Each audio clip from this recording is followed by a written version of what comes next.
And good evening and welcome to the Big High School Sports Show on 98.9 WXCO, online at WXCO.FM, mobile devices and Alexa by searching WXCO, and on the Civic Media app. And you can also tune in on YouTube. Go to youtube.com and the 98.9 WXCO channel on YouTube to be able to watch the show as well. I am Chad Holmes along with Jason Foster on a busy and beautiful Wednesday early evening here in downtown Wausau. 1 week done, and I would say, Coach, real quick statement. We learned a little something, but I think there's still a lot to learn with high school football teams here in central Wisconsin. Oh, definitely. It was great to see. It was just fun to watch both the games I've watched, the ones I've watched on film, some highlights I saw in other areas, just to see. You can tell the kids out there competing, kids with no experience kind of getting their feet wet and get truly, literally getting better every single rep as the game goes on, and those kids who kind of came in with high expectations, some of those kids grabbing some big numbers in week one. Coming up, we will review week number 1 of the season, preview week number 2, and again, we have a couple of special guests. Coming up at about 6:25 or so, we'll be joined by Mosinee head football coach Kyle Stoffel after their win over Stratford. And you beat Stratford, you get a chance to talk about it. So we'll give Coach Kyle Stoffel that opportunity coming up a little bit later on in this hour. And then in the second hour, right near the top of the hour, after our news update, we'll be joined by Marathon senior Grant Salber. He had 11 tackles in the Red Raiders' 33-0 win at Pittsville. He is a three-sport athlete at Marathon, so we have able to talk to him about a great start to the season for Marathon, his other sports, and a whole bunch more as well. So that's all coming up in the next 2 hours here on the Big High School Sports Show. I guess we'll jump right into it. Week number 1, Wisconsin Valley Conference. I thought it would be good to talk about a game that we both saw. Can sound intelligent about because get that out of the way early. The Wausau West Warriors at Tom Field last Thursday night defeated Superior 42-21, a game that we had right here on 98.9 WXCO. Joe Gravine at quarterback was very efficient, 11-14, 139 yards and 2 touchdowns. The run game was stellar for West. Miles Walvogel, 11 carries, 125 yards in the score. Tayden Mua, 8 carries, 106 yards and 3 touchdowns. Shea Jones had 3 catches, 56 yards and a touchdown. Wausau West gave an early score, but then responded very well in the offense, especially those running backs. I was so impressed, especially with the vision of both those running backs. And I got to say, Tayden Mua was a bit of a revelation, the way that he ran the football for Wausau West. Yeah, Tayden's been doing a great job throughout high school, so it was interesting to see if what he had been doing as a freshman and at the JV level last year was going to transfer into the varsity level, and at least for 1 week it certainly looked that. I think he has some really nice vision, moves laterally really well, and Miles had some really nice cutbacks as well, and I think Miles might be a little bit more of the downhill guy, kind of a nice little mix-up change-up. I thought that long run that Miles had on that second possession for West made a huge difference in I think it kind of set some people at ease a little bit, and everyone settled down and blocking got better and some nice things. And especially in a game where a team like Superior had not won last year, they get the early lead. They come out, get the stop on 4th down. They take the ball, get that fast break offense going, score a touchdown. And I imagine they were not ahead a lot last year. And then to be ahead for one play, that had to be kind of a shot to the gut. Yeah, I think tough for them for sure. But I think, honestly, it's probably at the end of the day a really good thing for Wausau West. Yeah. I think to come out and face a little adversity right off the bat. And what are we going to do when we face that first adversity? And they didn't have to wait very long. I thought the other thing, Joe Gravine did a really nice job of spreading the ball around. I think we had 6, 7, maybe 8 different guys caught passes. And then I thought the defense did what they should do against a team like that.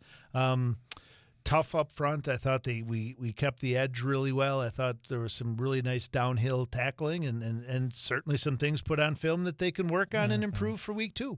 And I wanted to mention Shea Jones as well, because he had 3 catches, but I thought all 3 were really good grabs. I mean, I was impressed. He's a big guy. Obviously, we saw him on the hockey on the ice during hockey season on the blue line, being a tough guy. He's a big kid, but boy, he had really nice hands, and those were not easy catches on a couple of those. Yeah, I think that's a great point. I think when I think back to Shea Jones as a junior last year, most of his catches, and there's quite a few of them, were running wide open down the middle of the field. Put your hands up, catch it, keep running till you hit the goalpost, and he did a great job of that. I think these catches, he was running different routes. He was in some traffic, and he did a really nice job securing the ball and getting some yards after catch once he had it. So, yeah, it definitely looked like maybe a little different element to his game. Also, last Thursday night, all the games that the Valley teams played were last Thursday. Interesting one, D.C. Everest and Rice Lake. Rice Lake came out early, took a 12-0 lead. It was 12-3 at halftime. Everest got a couple of touchdowns in the third quarter, went back and forth, and ultimately Rice Lake wins at 30-25. Jake Stasiak, the new QB for Everest, was 11 of 17, 155 yards, 2 touchdowns, 2 interceptions. Also added a 47-yard field goal that got them on the board right at the end of the first half.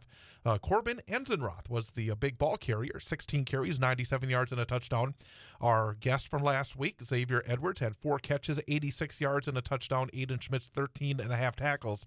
It was an interesting game. I was watching most of it. I went back and took a look at it early, in fact, into the third quarter. Again, that Rice Lake offense was just grinding it out, taking lots of time off the clock. It was 12-3. They took the ball to start the third quarter. They kept it for well over half the quarter, but then Everest got a stop.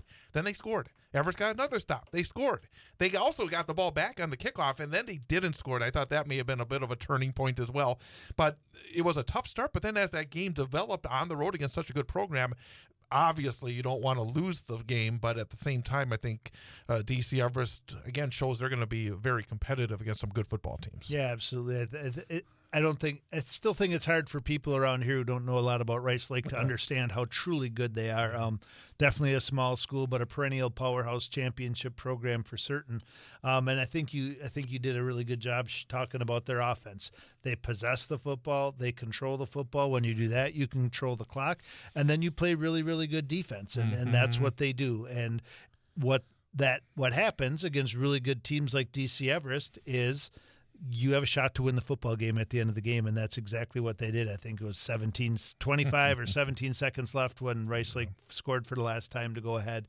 On the flip side of it, Everest came out, dealt with some adversity, played a tough game, had kind of probably figuring out who their ball carrier is going to be and what the new quarterback looks like. Xavier Edwards does what Xavier Edwards does, and probably feel really good about what Stasiak, I think is how they say that, did at quarterback. And this is exactly what happened to him last year, and I would say week 2 they made a huge jump and kind of never really looked back after that. So certainly not any reason to push the panic button for the Evergreens. Not in August. And probably the Rice Lake continues to put the rest of that side of the conference on notice that they haven't gone anywhere. Stevens Point rolled in the fourth quarter to break open the game and defeat Chippewa Falls 43-15. It was a 22-0 fourth quarter for Stevens Point. It was 21-15 after 3.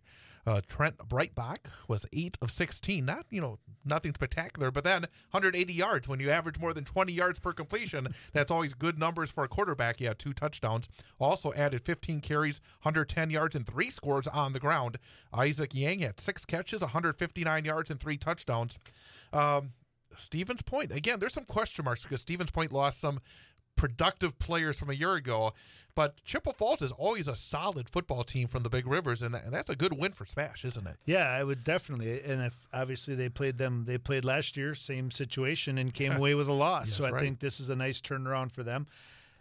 From being fairly new in this conference, what I've noticed about especially like a team with Chippewa Falls, and Everest had actually been playing Chippewa Falls week 1 or 2 right before getting into this conference. So I feel like I've watched Chippewa Falls play for quite a few years now. In August. Yeah, exactly. And I think Chippewa Falls was one of those teams that actually plays better football at the beginning of the season than they do down the stretch. They usually get rewarded come playoff time as far as rankings go and then don't go very far with it. So probably a really nice win for Spash. Game looks certainly competitive early throughout most of it, but yeah, good win for Spash. Nice for our side to get another win in week 1. Well, unfortunately, that were all the wins was Wausau West and Stevens Point. New Richmond, I was talking to some folks in the western part of the state Friday when I went to do my game over there, and there's some people that are talking New Richmond. They're thinking state title this year. In fact, they're that confident. They've had some really good sports teams in recent years, and they had a big night against Marshfield, winning 49-25. two quarterbacks for Marshfield. You had Ethan Femmel, he had 5 of 10, 94 yards and a touchdown, and Trevin Frice. And actually, Femmel is a freshman. He had some, I think he came on later in the game. Trevin Frice had 6 of 13, 45 yards. Hayden Carlson, 15 carries, 93 yards and a touchdown. New Richmond, they ran. And then they ran some more, and they kept running. 428 yards rushing on 41 attempts. And it doesn't take much math skills to realize that's more than 10 yards per attempt. Obviously, it was a tough night for the Marshfield defense. But, again, going over there, they must be tired of New Richmond by this point. I would have to think so. I would imagine a lot of people are going to be. I think all you have to see in this one is 428 yards rushing on 41 attempts, and I think that right in and of itself is probably feeds into why they feel really good about where they're going to end up in that conference and what it might look like in the playoffs.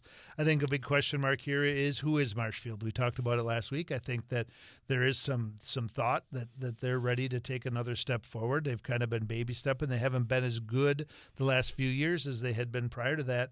But then also having a freshman at quarterback at the end of the game, for whatever reason that was, that kind of probably speaks a little bit to maybe some growing pains they are going to experience early on. Although definitely a Marshfield name with that freshman quarterback, so I would imagine he's a pretty good athlete. We talked last week to Wisconsin Rapids new coach Mike Krenz, and I think everybody knows it's going to be a process. Unfortunately, he had a long road trip to River Falls last week and had a rough ride back home, 45-0 for Rapids.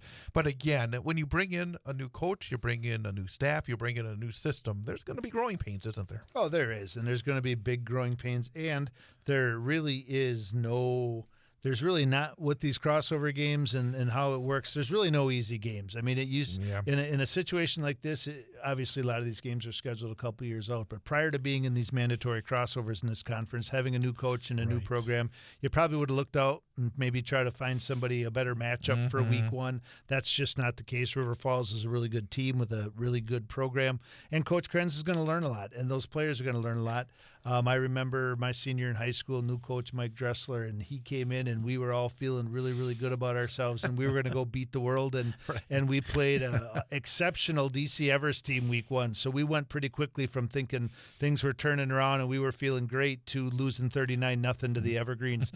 Came back and won 6 games that year. So there's definitely some good things on the horizon. I have a lot of faith in Coach Krenz, and definitely they'll learn a lot from week 1 to week 2. And then, of course, in the Wisconsin Valley Conference are those two Big Rivers East teams, the two Eau Claire schools, and Eau Claire North put up 32 points. That sounds pretty good.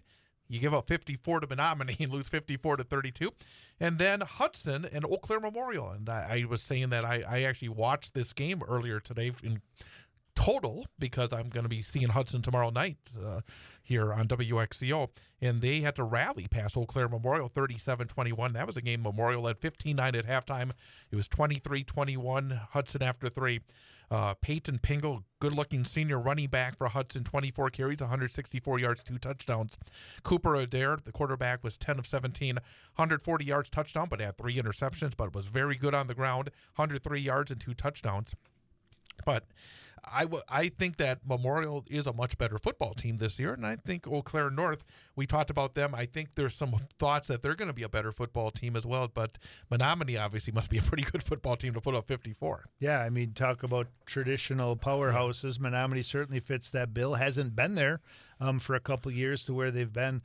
Again, a little bit kind of what we saw out of Eau Claire North last year. They definitely had the ability to run a lot of plays and score some points, but defensively they struggled to slow people down. And I had opportunity to watch quite a bit of this Hudson-Eau Claire Memorial game as well, and it was interesting. I mean, Hudson, I think we put up in that upper tier of these two conferences combined, and they're going to be a really good football team. Tomorrow night's going to be a tough game for the Warriors, but they made quite a few mistakes that you don't usually see out of a Hudson football team. A lot of turnovers, a lot of bad snaps, a lot of playing from behind the sticks.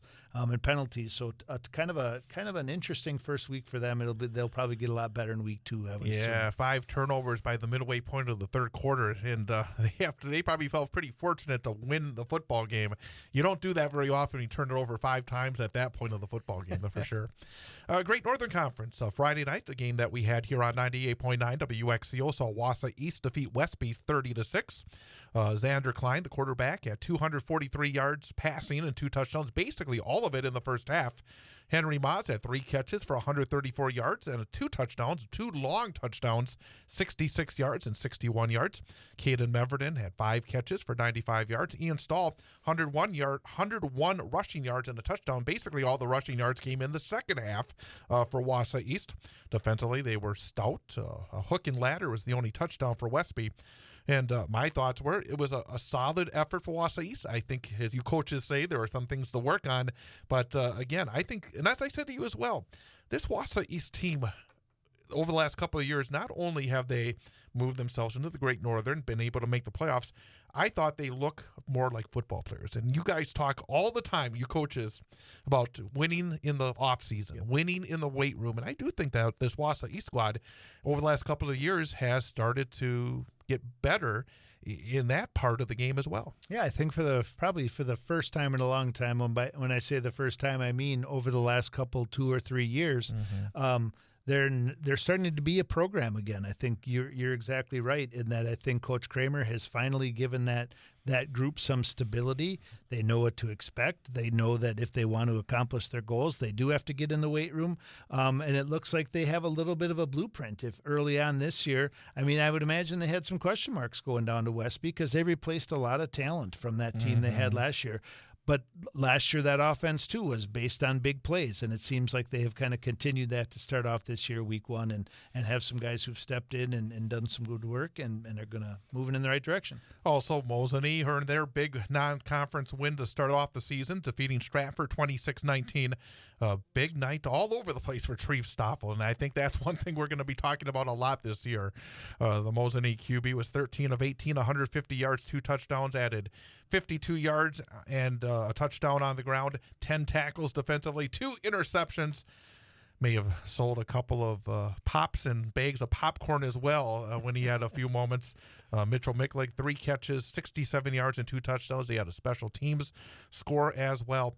And, every year teams change, and Stratford is not the same team. They could be a state championship team. We don't know at this point, but whenever you beat Stratford, whenever you beat a team that hasn't lost a game in a couple of years, that's a great way to start off the campaign, isn't it? Oh, it absolutely is, and there's certainly some things, we'll talk to Coach more about it in a little bit, but there's certainly some things here that kind of point to where Mosinee was a couple of years ago. Obviously, a lot of their issues last year had to do with staying healthy and keeping guys on the field and having that depth, but when you look at, obviously, Treve has picked up where he left off from last year, offensive, defensive. When you start talking about special teams touchdowns and you start talking about some of these other names making these big plays a little more balanced, I think, that kind of puts that Great Northern Conference on in check, and that Mosinee's back. Merrill had a tough one against Osceola. Last year, they went on the road to Osceola, earned a big week 1 win, but this time around, Osceola came to Jay Stadium, took a big lead at halftime, and then went on to win 35-13. Did not see any stats on this one. Maybe just trying to keep it under the radar a little bit. But I think that's got to be a tough way to start the season, because when you go on the road the year before and beat a team, then they come into your place, you probably have those expectations you'll be able to do it again. Right. And there's an early challenge for a coach and for the players for Merrill, isn't there? Yeah, and we talked earlier about who you play week 1 and week 2. Osceola's a really good football program with a lot of history, so you give Merrill credit for scheduling that. I would say when we sat here a year ago, we were really, really surprised that Merrill had pulled that one off. So probably Osceola's probably back. Who knows where they were last year at that time this year, but Merrill certainly will be able to compare what happened last year to what happened this year, and them too look to make a big jump to week 2. Well, Merrill looked to make a big jump on the road tomorrow night against Crandon, and Crandon faced a GNC team last week And Tomahawk earned a 42-6 win. Max Larson, 5 carries, 123 yards, 2 touchdowns. Cash Olson, 303, 51 yards, and a score. Tomahawk's always been an intriguing program in that conference. I mean, you know that area of the state pretty well. They seem to have, they've got nice new facilities there. They've always seemed to be decent size for that conference, but they've never been able to put it all together. They've been, at times, making sparks. Yeah. I'm curious to see if they're able to build something there, because there is an opportunity for a school like Tomahawk in that conference, isn't there? Right, and they're kind of at year 2 with the new coaching staff, and year 2 being back in that conference. We know they have a nice run of athletes right now, as evidenced by their state championship in hockey, and I think they're kind of heading in the right direction. I think that's a good week 1 matchup for them. Get some confidence as they roll into looking into conference play in 2 weeks. Defending conference champion Medford, and everything that I saw, I heard Coach talking about it, that they lost a lot of talent, and there were some question marks. You have kids moving into new roles, and they ran into Holman, and Holman came into Medford and had 40-plus points in the first half, went on to win 56-16. Put yourself in the shoes of Medford. So much success recently, but then to have I guess you called it a bit of a beatdown in week 1. What's the message there? I think same thing. Like, Holman's a darn good football program, and that's why you schedule them, because it's a good way to find out where you are week 1 or that early in the season, and what you need to work on going to week 2. I think Medford has a blueprint that works for Medford. When they don't have a certain number of athletes like maybe they've had in the past, that these are the types of things that you struggle with when you play a really good program. And I think in the last couple of years, Medford's given it to Holman, kind of in that same regard. So I think those teams have been flow. I think the message to your team is, we know who we are. We know what our identity is. We pick ourselves up, we dust off, and we head to week 2. And we know in our conference we are going to compete. So you get better from week 1 to week 2, and you get ready for conference play. And then, as a former Northland Pines coach, I'm sure you noticed this one, as Pines able to score a fourth quarter touchdown, defeat Antigo 21-14. And again, I mean, you and I both remember the Valley when Antigo was winning state championships in the Wisconsin Valley Conference with Gordy Schofield. It's just been a bit of a struggle for Antigo, and that's got to be a tough way to start the season as well. Oh, absolutely. That's tough. I mean, you remember how Antigo was in the Valley, and rolling up with 22 kids getting off the bus and giving you everything you could handle. Northland Pines, it's a great win. They have a new coach. So what a great way for them to start off their season. I do also remember the first year, the 1 year only that Pines was in the Great Northern, and I remember that being a very much a running clock situation in the first half, or as they closed out the first half. So good for Northland Pines and Antigo too. I mean, we know they're probably not competing for a championship in this conference, but they need probably make a big jump from week 1 to week 2 and start competing. Rhinelander fell to Ashland in overtime, 26-20. I was a little surprised, because Rhinelander, they did have a bit of a tough year in the conference a year ago. Mm-hmm. They only won 1 game. They beat East in the conference a year ago, and that was a bit of I think, an outlier based on their previous GNC results the last number of years. But Ashland pulled off what I call a bit of an upset. Miles Eagleson had 19 carries, 110 yards, and a touchdown for Rhinelander. But again, week number 1, you learn a lot. You play, obviously, in a game like that, you have a lot of big plays. You go right down to the nub and then some. But I imagine they would have liked to got back on the bus and headed to Rhinelander with the W. Yeah, I think my takeaway from this one is I will be really interested to see the direction these two teams head moving forward. Is Ashland in a better spot? I mean, do they win some games this year? And yeah, I think you kind of, when you look at the mix of the Great Northern from top to bottom, you keep waiting for Rhinelander to kind of take that step forward. So it'll be interesting to see 2-3 weeks from now, when we got a couple conference games under our belt, where Rhinelander sits. And finally, we saw Lakeland over at the scrimmage at DC Everest a couple of weeks ago, and saw some players that looked like players, and they showed it in their season opener, defeating Hayward 50-23. Declan McQuaid 10-14, 145 yards and 2 scores. Evan Zock, 5 catches, 120 yards and 2 touchdowns. Michael Schettino had 15 rushes, 90 yards and 3 touchdowns.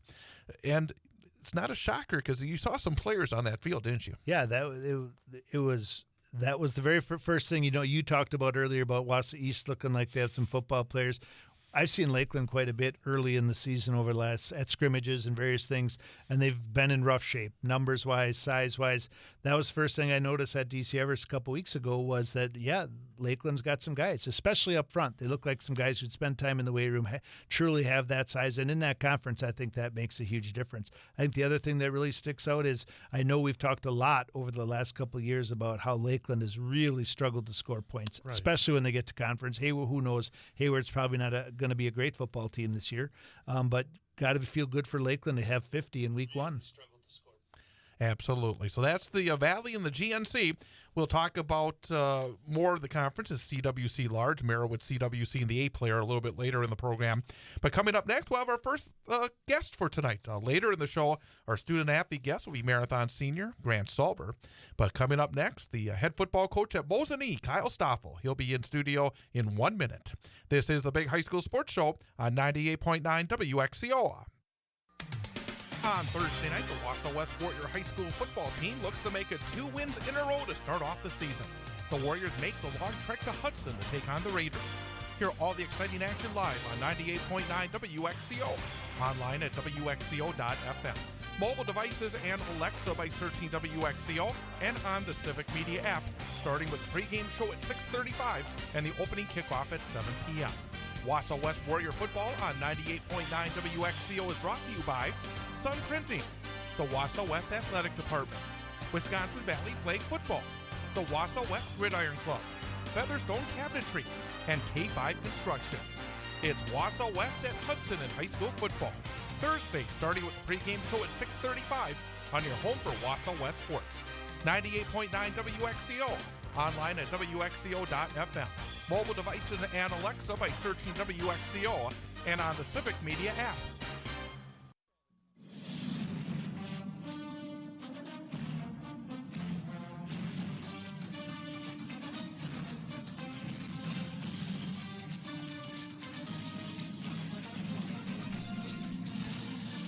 It is the Big High School Sports Show, live on 98.9 WXCO, online at WXCO.FM, mobile devices and Alexa by searching WXCO, and on the Civic Media app. And you can also, again, this year, starting this year, you can watch the show live on YouTube. Just go to youtube.com and go to the 98.9 WXCO channel and be able to watch it live or even watch it after the show is done. So, again, adding to our reach here in 2025.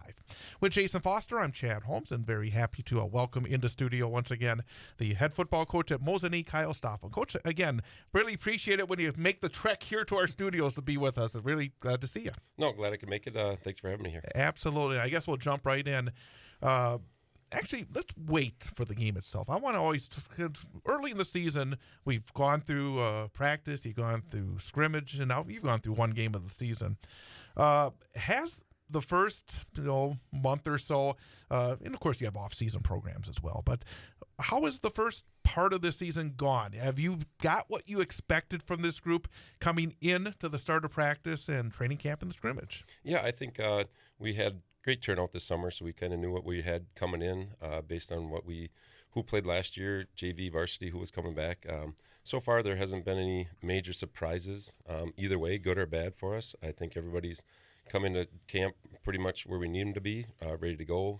We did have one injury in the scrimmage that we needed a sophomore to step up on the line for us in the first game, and he did a pretty good job for us. So other than that, though, we've stayed healthy so far, and everybody's doing what they need to do. Coach, talking about the offseason, I'm probably going to ask everybody this question this year from our coach's standpoint. The big difference this past offseason was the WIA's unlimited contact that you had the opportunity. What, if anything, did Mosinee do different this summer that they weren't able to do in the past? It really didn't change what we did too much, just because we have a lot of 2- and 3-sport athletes, so I know they're just, you know what I mean, there's only so many days in the week. We get them to the weight room and running 4 days a week, 4 mornings, and then basically what it allowed me to do is once a week we'd stayed after lifting, running for about an hour and a half, and then it also allowed us to coach at 7-on-7 versus just standing there like you're not doing anything. So adding contact days, we didn't really add that many. It just we used the opportunities that we were already doing to actually do more coaching. How many years have you now been the head coach at Mosinee? This is year number 4. How have you changed as a coach since the first year as a head coach? Because you've been around football, obviously. But how have you changed as a head coach based on what you learned the first 3 years and now into year number 4? I'd like to think I've mellowed a little bit. I don't. If you ask my players, they'd probably disagree with you. Well, it depends on the player. Sure. You know what I mean? But a lot of these kids, obviously I have a son who's a senior. I've been coaching some of these kids since they were 4 or 5 years old in 2 and 3 sports. So they know how I work. I know how they work. So I guess I haven't had to coach as hard, I think, and they know my expectations they're lofty on them. They've been used to that for a long time, and I'd like to think I've melded a little bit. I still get on when they need it, but I think that's the biggest thing is just I've got more comfortable in what we do. The kids understand how I want it done, and we go from there. Yeah, I think I'm going to dig a little deeper into that too. We've talked a lot in the past about Treve and the dad-coach relationship, and I think a lot of people think about that and how special it is, and oftentimes we talk too about how that can be tough on the athlete too. But I think you made a great point, and talk a little bit more about it, is in those types of situations when you have a child, an athlete on the team, it's not just that athlete, right? It's their friends. So probably travel basketball, Little League baseball, you've probably been coaching and around that group of kids, many of them anyway, from the time they were 3 and 4. So does that kind of make all of those bonds a little more special in addition to just having your son there? It does. And it's, I joke with the kids, when they started to get to 10, 11, 12 years old, it's, what I mean? I've been around you long enough. I'm going to start treating you like my kid. And they, they kind of look at me like, no. But no, there's a lot of those guys that between football, basketball, baseball, I've been around them a long time. I know them really well. They know me really well. And it's been fun to grow with them and to, to work the way up with them and finally get to where, we're at the varsity level and we're winning small games. Brings up an interesting question that popped into my mind because you saw these kids when they were much younger. Is there an example of a kid that is, contributing right now for your team that maybe 6-7 years ago you may have saw as a little kid, you thought there's no chance this kid is going to be a major factor at the high school level, but has somehow worked his way up maybe beyond expectations? Maybe an example? Well, I guess. And not to say they were terrible or anything, but I mean, just because I bet you probably see, that kid, that just looks like a kid that's going to develop, or is that just not the case? No, I guess Jarek Seeger would be the biggest one. He was undersized growing up, but the thing he was always a smart kid. He always worked hard. It was just, it was kind of one of those things, if he can actually put some size on, sure, keep working hard, and he's done that. I mean, from his sophomore year to his junior year last year, he made a huge leap. Especially defensive early, and then towards the end of the season, he was one of our go-to receivers. And this year, he's just continued to do that. He's become one of the leaders on our team. He's a captain. He worked his butt off all summer. He's getting through some injuries. He had some shoulder and hip issues that he played through at the end of last year. So he's still healthy going into this year. And he's a kid that, one of those kids that you expected. Yeah, he'll contribute, but he's. I'm not trying to bash what I thought he would be, but no, I didn't mean it that way. He's definitely come, a bigger part of our success than I thought he, And I bring that up because I think that's a wonderful story that, if you work hard enough, if you have the right attitude, that you can just keep taking those steps and all of a sudden still be somebody that gets into a role at the high school level that maybe some folks would not have expected. Because, as you said, some kids just develop a little bit later as well, and I think those are wonderful stories. All right, Chad, I'm not waiting anymore. We're going to talk about Stratford. I think it was time. What a great win. I think that was, as I checked scores Friday night after the game and look at that was the one that jumped off the page. Not that I didn't think it was going to be a good football game, because it almost always is. Oftentimes comes down to the very last one, but to know that you guys gave it to them and pretty good. And it takes nothing away from Stratford. We know at the end of the day, Stratford's probably going to be near the top come the end of the season, but it had to be a really good feeling knowing who and what they've been over the last 5 years. To week one, when you talk about what you did all off season, what you've talked about in camp, what your goals are, where you want to be, to play a team like that and to come out with a victory. Talk about it, Coach.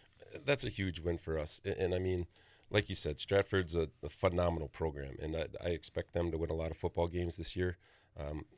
But just for us to finally, this is my 4th year as a head coach. This is my 7th year of playing them.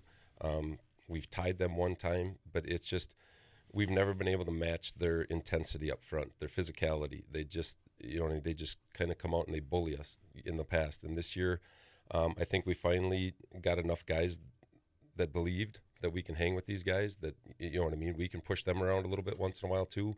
And early on, we kind of didn't give up any big plays. We kind of controlled the line of scrimmage the best we could, and prevented them from doing what they wanted to do, and that just gave us the confidence we needed to carry on throughout the game. And something that kind of jumped out to me was that you did it with offense, you did it with defense, and you did it with special teams. Yep. I mean, that is the recipe to beating good football teams, isn't it? Yeah. Defensively, we gave up, I think, 120 yards rushing or so, but, they had a lot of attempts. I wasn't displeased with that. We only gave up 40 yards passing. So, I mean, that's, they've got some athletes out there. So to do that, I was very happy with that. Offensively, we moved the ball pretty well. Some penalties, turnovers.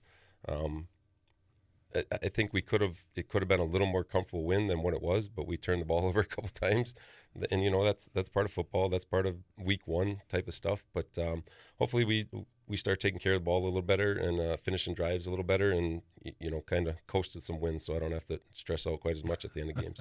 Yeah, I think when you look at years past in this, and you touched on it a little bit, is it's one thing to. I mean, the first thing we want to do as coaches is we want our kids to go out and compete. And you get into a game like this and you feel like you're competing in good things, but to be able to not only compete but pull out a win, not even pull out a win, have a fairly convincing win, that's got to do wonders moving forward into week two. What was your approach immediately after the game, and as you head into this week's prep? I'll let you answer. What was your approach? Well, immediately after the game, it's just kind of a reassure the guys, like, see, guys, this is what we. This is why we tell you. This is what we want from you. If you go out and actually do it and, trust that what we're telling you to do and go out there with confidence, good things are going to happen. Going into this week, it's kind of been that's that roller coaster. You got a big win. You got to prevent them from thinking they're world beaters already after week one. You know what I mean? We're going over to play Menasha, which is, I think they're over 900 kids in their school. So, I mean, they're a solid Division II team. They've been in the playoffs for a lot, recent years. They took a hard loss in week one. I don't know how good Plymouth is, but no, we're not. The biggest thing is we got to keep working. You know what I mean? Yeah, we won. We played well, but there was a lot of mistakes that we got to clean up, and that's what we worked for this week, cleaning up mistakes. Again, we're talking to Mosinee head football coach Kyle Stoffel on the Big High School Sports Show on 98.9 WXCO.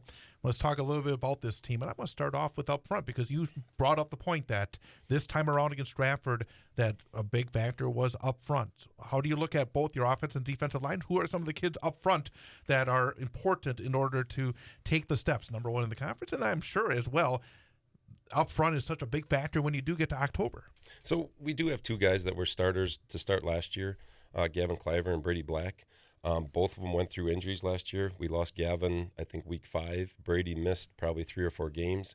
But what that did is allow Dakota Olson, Marquise Pisecki, they were JV guys last year, but then they had to play varsity last year. So it wasn't ideal for us last year in the moment. I think they came up and did the best they could last year, but now, you know what I mean, they've got 5-6 games of varsity under their belt. So now it's, you know what I mean, they're confident in what they can do. Marquise is dealing with a little bit of an injury right now, but hopefully he'll get back.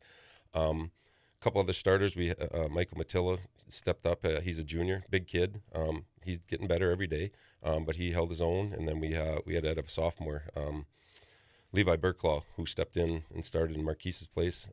Like you said, they're young. They're learning to play at these guys that haven't played varsity level, they got to learn to play at a varsity level. And obviously when you play Stratford week 1, those guys, they know how to play at a varsity level. You know what I mean? There's no learn fast. Yeah, it's coming at you.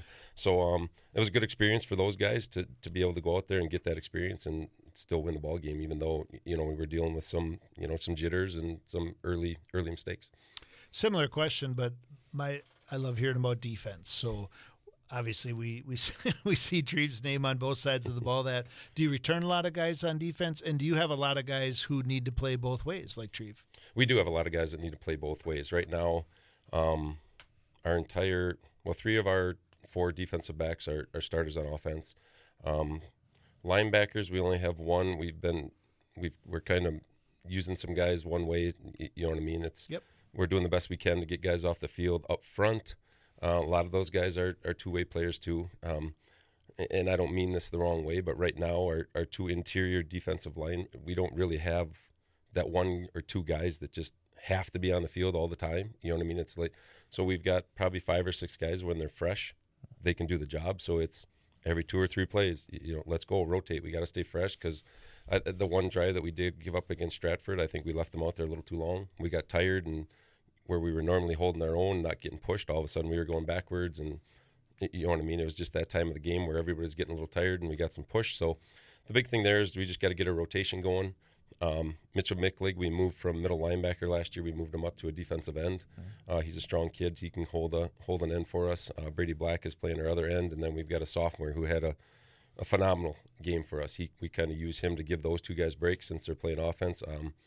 Braden McCodlow, big kid. He's about 6'4", 225 already. He's a sophomore. Came in, he had, I think, 4 tackles for loss and 3 sacks in his first game as a sophomore. So, yeah, he was happy. We were happy with that. So if we can keep him going in the right direction and progressing, we've got enough guys that if we keep him rested and keep him going, we should be all right on D. And a big part of that is mindset, right? Like if you're a program who tries really hard to play 11 or as close as you can get to that, if you lose a guy or 2, it makes that much more challenging. But if you start from day one and that's the mindset that you're going to play a ton of football, kids probably buy into that, right? Right, and that was last year. We didn't really have that situation. We had about, I think, only 13 or 14 guys that belonged on a varsity football field last year. So when 4 or 5 of those guys went down, we were scrambling. You know what I mean? We ended up probably losing a few games that I think we would have won. But injuries are part of football. That's not an excuse. That's just, it happens. This year, I think our depth is a little better. We're still not, we're not 20 deep, 22 deep or anything like that. But I think we're up to 15, 16, 17 guys that I'm confident putting out there and can do what we need them to do. Offensively, playing a team like Stratford, they will obviously get those weaknesses up front, right out front. But you're able to run the ball, you're able to pass the ball. Is that, again, the way that you look at it, that you're going to be a multifaceted offense again this year? That's always our idea, is to try to stay balanced. And obviously Treve helps us tremendously with that. He runs the ball so well. We run a little bit of, basically our main play is option. So if he's out there making the right decisions, it puts a lot of pressure on the defense. And once they, when they have to start putting guys in the box to stop our run or stop him from running, he's got a good enough arm that we can beat him with the pass. And we've got good athletes. We've always got the athletes to beat most of the teams we play. It's just once in a while we struggle with the guys up front, and right now it seems like we've got all that right now, and so hopefully we can keep rolling. Yeah, when you can add in those special teams touchdowns, I think that makes a big difference too, week to week, if you could do that consistently. Yeah, that was a bit of a, I don't want to say it was a fluke, but we were kind of expecting an onside. Yeah. So we actually had our hands team out there, which, you know what I mean? Which means we've got guys out there that have played a lot during the game that aren't afraid to go hit somebody. No, I'm not saying they did. Most of them stood around and watched. It was crazy. But you know what I mean? It was one of those where I thought he was going to go down. I told him to go down before he got hit. Lucky for me, he didn't listen. But no, that was Bryson Swikes. He'd always played football. He decided not to come out last year, so he didn't play as a junior. And then this year, he's continued to lift with the guys all summer, and he didn't even come out in the start. I think it was day 3 or 4, and he's like, hey, he wanted to come out. Luckily, he's a decent athlete. He's got good speed. It's like, we'll use you somewhere. Yep. So I guess returning kicks is where we're using them right now. That's great. We talk a lot. We'll hear it a lot in college games this weekend, more football, and when we get to the NFL next week, always a lot to be made or said about the improvements you want to make from week 1 to week 2, right? You go out on week 1, you see somebody in a different jersey, you put it on film, and you get better. What are you looking to improve on the most this week from last week when you look at the team? Biggest thing is obviously we got to eliminate turnovers. We had a couple of really big turnovers, one on a kickoff return where we fumbled, and they got it on the 1. Luckily, we stopped them. Mm-hmm. We held them out. That was huge. So we threw a pick 6 also. So that's, you know what I mean? That's just, those are game changers. The biggest thing is just offensive line, eliminate mistakes. We've gotten better. We just got to eliminate those little mistakes that maybe instead of getting 3-4 yards, now we're getting 8 to 10. So offensively, that's the thing. Defensively, I'm a linebacker coach, so I'm very hard on those. I expect a lot. We need to get better at reading. We need to get better at flowing downhill, just flying around. You know what I mean? We're still thinking a little bit too much instead of just reacting, and that's you know what I mean? That's just something that frustrates me. So we're working on that. Defensive line, just staying low, occupying blockers so my linebackers can flow. It's all just cleaning. Like I said, luckily there was no big glaring mistakes. Don't get me wrong, there were mistakes, but nothing that was like, oh man, there's no way we can fix that. So luckily, it's hopefully in the 2 days that we really get after it this week, we've worked on those and fixed them, and And linebacker plays one of those. I coach linebackers too. Kind of that's the great thing about high school football is the incredible improvements you can make from day to day, week to week, or whatever. Because they're just, no matter how good of an athlete they are, there's just those little things that they pick up on it, or some things they watch through film make such a big difference. And it's all about repetition. We've got some guys that are, stand in places they really haven't stood before. Their keys are different. It's just understanding what they're seeing in front of you, and it's just, I've played a linebacker a long time and coached it, and I stand back there, and it's like, what are you looking at? They're like, oh, he did this. I'm like, no, he didn't. It's like, and they try to question me, and it's like, you can try to, but I know what I saw. Now I need you to understand what you saw. And that's, you know what I mean? It takes a little bit. It takes a lot of reps. And when you got guys that are playing offense and defense, you basically get about 10 to 20 minutes of individual time a week with these guys. So it takes a little longer than I want sometimes, but we'll keep working at it. You have one more non-conference game, and then into the Great Northern. And from the outside, it's always a very fun conference to watch. There's good matchups. It usually does not have the huge drop off because everybody's comparing. I mean, the team that won one game last year beat a team that was 5-2 last year in conference. You got Medford, who was the champ, who had a tough week one, but they're probably just laying low. What's your take on the league? Expect anything different from the Great Northern this year than what we've seen in the past? I try not to, I go week to week. Sure. You know what I mean? It's fun to see, and I pay attention to what's going on. Some of the scores surprised me. Some of them didn't. Obviously, I knew Medford lost a lot, but they're usually really good at keeping 16, 17, 18 guys out per class. So they, you know what I mean? They just plug guys in. But like you said, it's very important that they got that running back that they can feed 35, 40 times a game. If they get that rolling, they're really hard to stop. So I'm not sure what's going on up there yet in that first game. Obviously, Holman's a Division I program, and they've kind of been on the up. They've been improving here. So I'm not going to read into that too much. I know their sophomore class is a phenomenal class, so maybe it's just taking those guys a little time to get used to varsity level. I don't know. I got about 8 weeks before I have to worry about them. But no, I know it's our conference.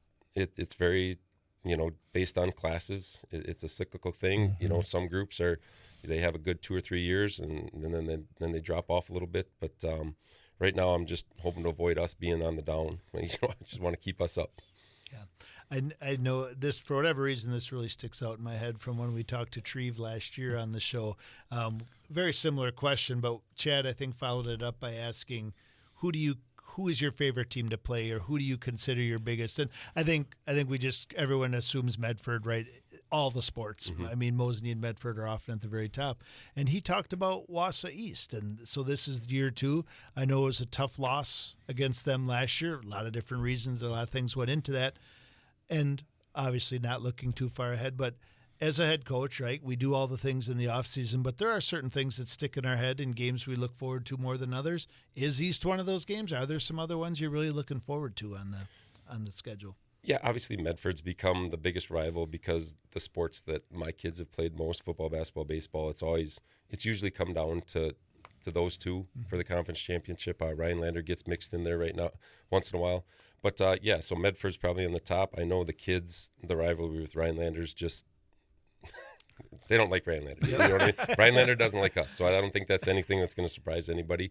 But East joining the conference is a whole new thing. That's one of those games that I think that's obviously stuck out in my mind from last year. That's a game that I felt, you know what I mean, different situations. I think that's a game that we should have won, could have won. Just things didn't go our way, but that's how it is. So that's definitely one circle on this year that it's like, nope, I want to be ready. I want to, you know what I mean? That's one I want to get this year. Treve's a senior. For you as coach and father, and you've been through this for a long time now. Do you have any other kids after Treve that are coming through? I have a daughter who's a freshman. Oh, okay. But going through it for the last time with Treve, it has to be a special go around, isn't it? Yeah, it hasn't hit me yet. It will. You know what I mean? It's been a long, fun haul. It's gone quick. It's going to end way too soon. But he's decided he wants to keep playing football at the next level. We spent the summer, making that a possibility for him. He's got some offers out there. Some other, he's got some Division II offers, which is cool. He's got an offer from Winona, which is where I went. So it's kind of cool. No pressure. You know what I mean? I want him to decide where he wants to go. He's got some FCS schools that are looking at him right now. So hopefully he can put some good film down here in the first few weeks and maybe get an offer from one of those guys. Otherwise, we're excited to keep going, keeping our falls busy, chasing two boys around playing football. Well, you're giving him a lot of film. He's out there a lot. And I guess one final question I have for you is, you've had a lot of success. Haven't had that deep playoff run yet. As you've looked at what's happened before, as you look at this year, what do you think it's going to take for your program to maybe take that next step? Because you've had some really tough games in the playoffs. Any thoughts on that? Because I'm sure that's something you probably had a few nights on the pillow thinking about. Oh, that's obviously as a coach, you know what I mean? That's what you're out there to compete for. Conference championships are nice, but you know what I mean? State titles, playoff runs are what you really want for your team. That's what gets everybody excited. That's what they remember conference championships, but when you make that run in the playoffs, that's a big deal. And we haven't been able to do that. 2 years ago, thought we had one in the bag. Everything that could go wrong went wrong, but that's, you know what I mean? That's part of finishing. Last year, we weren't prepared to make a run last year in the playoffs with where we were at physically. So, this year I'm looking forward to us playing well all season, hopefully staying healthy. And I think if we can do that, we've got enough guys offensively that can hurt teams. Defensively, we've got enough guys, you know what I mean, that can slow teams down enough. And, obviously matchups are a big deal when you get to playoffs. It's helped that we've dropped down to Division IV a little bit, but now, you worry about some of those parochial schools that recruit well, if you get into that level 2, 3, 4 type of stuff. But, we'll worry about that when we get there. You know what I mean? First, we got to make the playoffs, and then, you know what I mean, take that week by week. But, I'm looking to have a successful year and maybe make a run towards the end. Coach Foster, anything else? No, I just wanted to say congratulations on a great win. That was exciting to see that. Look forward to many more of those. I also want to give you a lot of credit for what you've done in the program, but also this is always impressive to me too. Like I love the fact that in week 1 and week 2, when you could play, well, not anyone you want to, but you could really be open to doing different things, that you choose teams like Stratford and Monash. I think that speaks a lot to the mindset of your program and where you want to get down the road. So best of luck the rest of the year, and look forward to watching how you guys do. Thank you. Kyle Stoffel, the head football coach of Mosinee High School, coming off their win against Stratford, and they have Menasha coming up this week. Coming up, we have a news update for the top of the hour, and then we'll have our student athlete guest. We'll be talking to a Marathon senior, Grant Salbert, coming up. Marathon coming off a nice win last week, defeating Pittsfield 33-0. So that's coming up after the news update here on 98.9 WXCO.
And welcome back. It is hour number 2 of the Big High School Sports Show on 98.9 WXCO.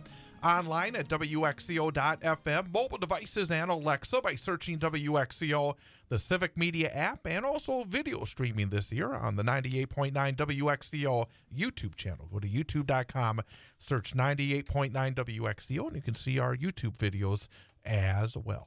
With former Wausau West and Northern Pines head football coach Jason Foster, I am Chad Holmes, and we're very happy to welcome in the studio our student-athlete guest for this week, multi-sport standout at Marathon High School, senior Grant Solburn. Grant, thank you for coming on over here tonight. Thank you for inviting me. And again, a little bit tighter to that microphone. Sometimes you realize that we want to make sure everybody can hear you. But last week, your football team got off to a terrific start, 33-0 win over Pittsville. You had, I think, 11 tackles in the game. Obviously, when you start off the season, you get to practice, you go through the scrimmage, you're ready to get week one, to get off to a winning start. It has to be a big lift to you and the entire team. It must have been a fun Friday night. It definitely was, especially when it's the first win of our new head coach, Coach Dinkle. But we didn't actually go into the year with a scrimmage. It got rained out. Oh, it did. Yeah. So you must have been bouncing off the walls to hit somebody in another jersey, right? Yeah, pretty much. Was that real quickly? Was that was that hard to go into the first week without a scrimmage? You being a senior, you've gone through the process over the last number of years, and it's always the process. You start practice, you go for about a week and a half, you get a chance to scrimmage, and then you get ready for week one. It must have been a long grind to get ready for week one this year. Yeah, it was definitely not easy going through the rain delay on the scrimmage, but I mean, with all the practicing we've been doing all summer since they allowed us to do a summer-long contact days, we've been doing a lot more, and that's definitely helped getting ready for week one. Yeah, you mentioned the extra contact days and the new coach, Coach Dinkle. What a great way to start your coaching career with a big win. I always tell the coaches when they get their first win like that of the first game, it'd be a good time to retire with the undefeated career stats. But unscored upon. Unscored upon, yeah. So what are the biggest differences that you've noticed in the program? Obviously, the unlimited contact played a role in it, but what is some of the things that are different that you've really enjoyed so far and that you feel have made a difference? What I've really enjoyed so far is definitely the more contact days and earlier start on full pads, and that just gets a really fun, a really good jump on the start of the year. And some differences I've noticed is that we're after Friday games, we're going to start doing some lifting and film review of the game to figure out what we can do better and what we did well. What do you find from film review yourself? Is it something that is different for you? And is it something that you have to learn to not just watch it, but to actually get something out of it? Because I imagine you can watch it and maybe not get something out of it. Is it a process to make sure that you're able to get the most out of watching film? Because it sounds like it is a little bit something different this year. Yeah, it's definitely different this year because through the past years we didn't have like a full-on film session, but we were allowed to access Huddle through our Chromebooks and phones. Mm-hmm. And it's definitely nice to have the coaches like talking through the film with us. And what they've the perspectives they have from the sideline and from the booth, it's a really good different just a different perspective to see and see yourself on film. And no, it's just very it's another tool to help you in terms of your play. Yes. So big win last Friday night. Tell me about that. What was the environment like? Was there seemed to be a little more hype having a new coach going into it? What was it like during the game? And then what was it like in the end zone after the game when the team was rallying, big win, and coach kind of giving his first victory speech? Walk us through that a little bit. Well, it was definitely a good, a really fun, build up to it. The bus ride was just, with Pittsville, it being farther away, everyone's just in their own mind getting ready. And then in the locker room, everyone putting pads on and getting fully ready for the game, mindset and all. And then when we got onto the field, it was definitely a very, very fulfilling moment. Like first game of senior year, it's definitely very emotional. And with the new coach, it's it like just leading up into his first game of this year and through his whole coaching season. I remember when Coach Dinkle was a player, and I remember he was a heck of a football player. What is his demeanor like? Is he kind of does he have a lot to say? Is he pretty fire up and pretty emotional, or is he pretty even keeled? I say that varies depending on the plays. Like, obviously with like the multiple touchdowns, he was very fired up and happy for the team. And then at halftime, he's more calm and saying like, that's a great first half and keep pushing through and keep fighting through the pain and don't let up on the gas. Again, we're talking to Marathon senior Grant Salber here on the Big High School Sports Show on 98.9 WXCO. I mentioned you had 11 tackles. What position do you play for those folks who haven't seen you play? Defensive line, mainly at tackle, but I've been switching in at strong and weak end. And I don't doubt that I'll keep switching out throughout the year at ends and tackle. What do you prefer, inside or outside? Probably inside. Inside. What would you say your strength is on the field? What do you do well? Quick, since I'm a smaller like D lineman and lineman in general, quickness against the other, like the bigger guys, and then that allows me to get my hands on more frequently and drive. And that definitely helped me with the 11 tackles. Yeah, what was the key on Friday? Because up front, that's so often the line are supposed to basically engage and then let those linebackers get the tackles. You had a lot of tackles. That's very impressive for a lineman. What was working for you on Friday night in your matchups? Yeah, I was definitely getting my hands on and a lot like being able to shed the block quick when I realized where the ball was going. And then if I can't shed the block, then I just set up a good position for the linebackers and the rest of the defense. Are you guys running the same defense this year that you ran last year, or did Coach Schinkel switch that up a little bit? I think he switched it up a little bit, but more or less it stays the same. Okay, you mentioned kind of playing those different positions. Who are the other guys on your defense? Who do you like playing with? What are some of your teammates that you want to throw some light on for us? So for the first, like the starting defense was Cassius Ninabuk at strong end, me at the strong tackle, Tate Sonentag at the nose tackle, and then Drew Wolfel at the quick tackle. And then some subs were Hudson Voigt and Mitchell Zemke at the tackles. And then when those two would go in, then me and Tate would switch out to the ends. Who else on the a squad are considered leaders? Because do you consider yourself a leader as a senior? Who are the leaders for this team, and what do you think as a senior that you need to provide with your experience? Because you're a multi-sport guy. How do you look at your role on this team starting off your senior season? Well, I believe everyone on the team is a leader, and that the seniors especially should lead by example. Like not getting upset on a bad play or not like losing their state of mind if something goes wrong or if something goes right, not getting too excited. Mm-hmm. But the captains for Friday night's game was Truthers, Drew Wolfel, Cassius Ninabuk, and Landon Snyder were the captains for that game. But I do believe that in the right state of mind, anyone can be the captain on the team. I like it. So, new coach, probably some new things, offensive, defensively, a lot of extra stuff in the summertime, it sounds like. What do you guys do to kind of build that the sense of team and that togetherness and that? There's some extra things coach kind of does with that as far as leadership goes and trying to build that culture and team chemistry?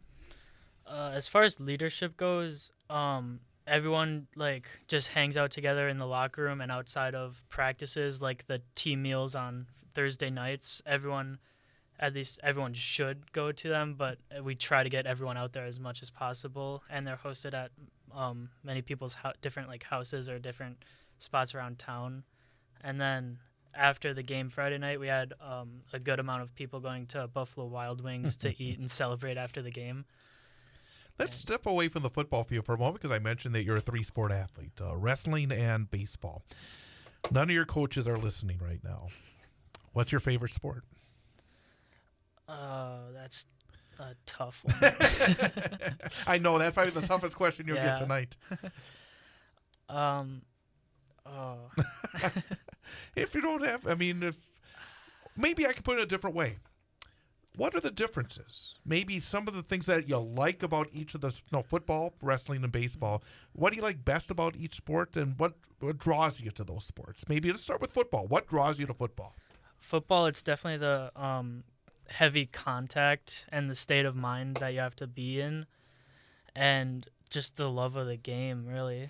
And for all sports, it's just the love of the game. Is there anything particular about wrestling that drove you to it? For wrestling, my friends brought me into it, and I guess I've just stuck with it with them throughout like 10 years of doing it. And what about baseball? For baseball, baseball is definitely like really fun because a lot of my friends are in it, and I've been in it since t-ball, so it's just that for most of these sports, I've been in it for so long. I've just grown to love the game so much that I just can't see any other way of not doing it. So it sounds like sports are a huge part of your life, which is awesome. And as a result, you probably spend a lot of time in the weight room. And you mentioned the contact days. When you're not doing anything specifically for any of those three sports, what do you like to do in your free time? In my free time, hang out with my family and my dogs. How many dogs you got? 2.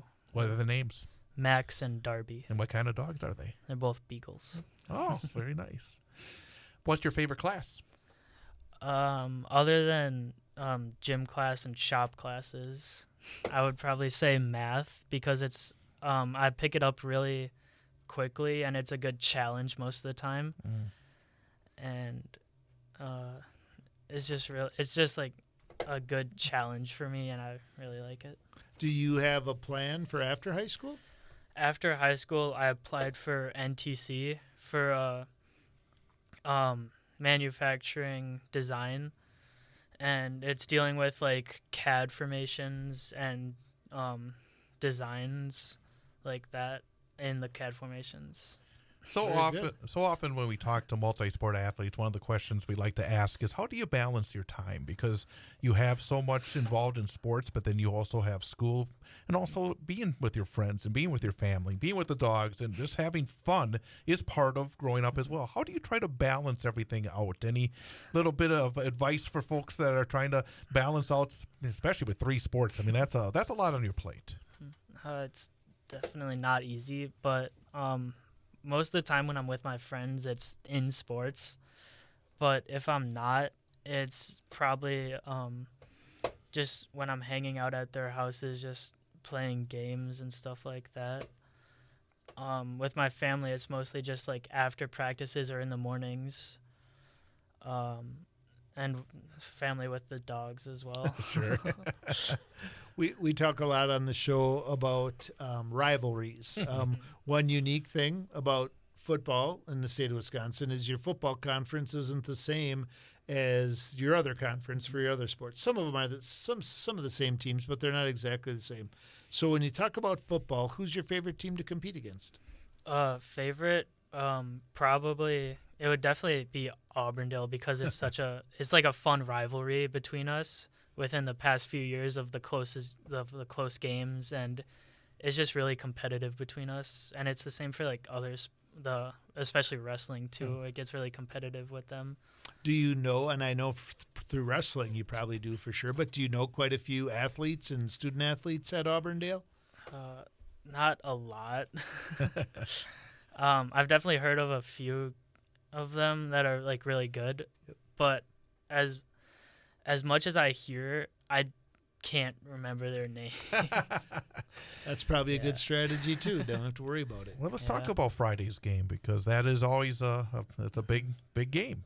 Whenever you face Auburndale, even if it's a non-conference game, it's a big game. They've had a really good run in football the last few years. You said it, the marathon went to Auburndale and let one kind of slip through the fingers a couple of years back. What have you seen so far in your preparation? You talk about the film work that you're doing. What do you expect on Friday night? What are the things that your team has to do? Stuff we have to do is definitely stay in the right mindset of not getting too far ahead. Not getting, if we're getting ahead, not to let it slip through our fingers like it did the last few years, a few years ago, and definitely not be too excited or too upset about the little things.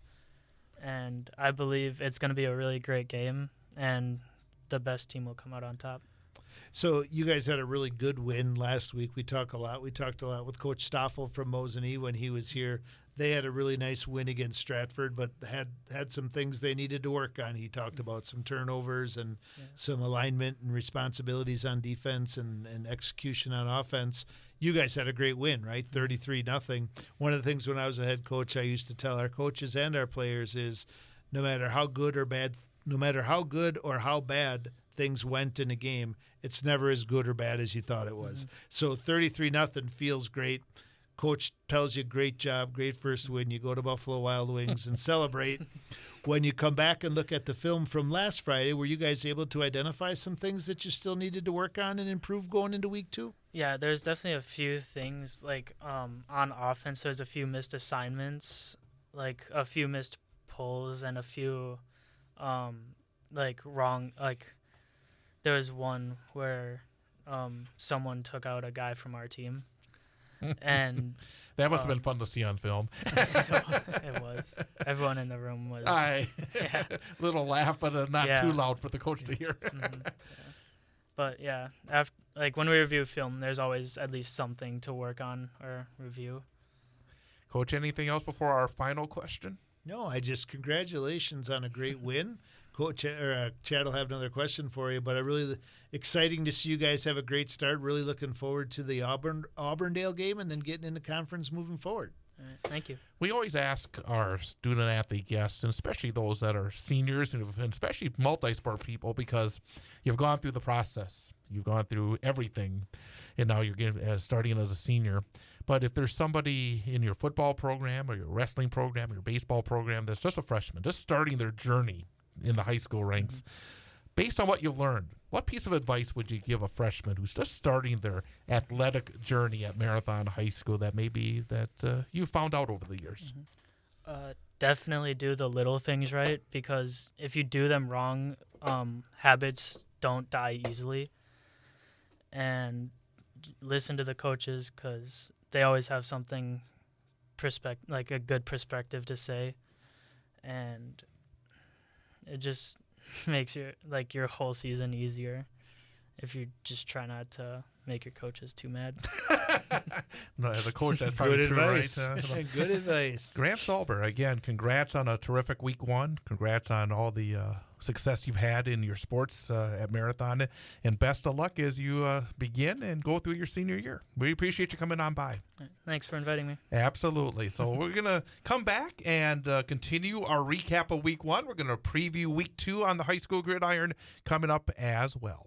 With Jason Foster, I'm Chad Holmes. It is the Big High School Sports Show on 98.9 WXCO.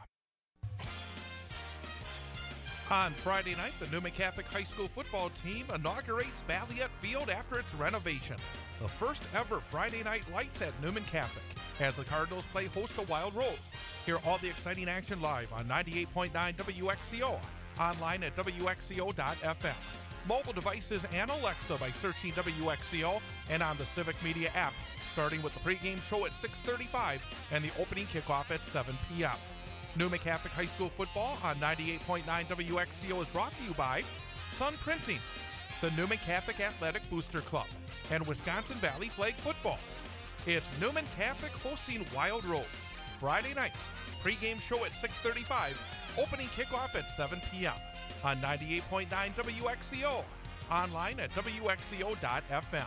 Mobile devices and Alexa by searching WXCO, and on the Civic Media app.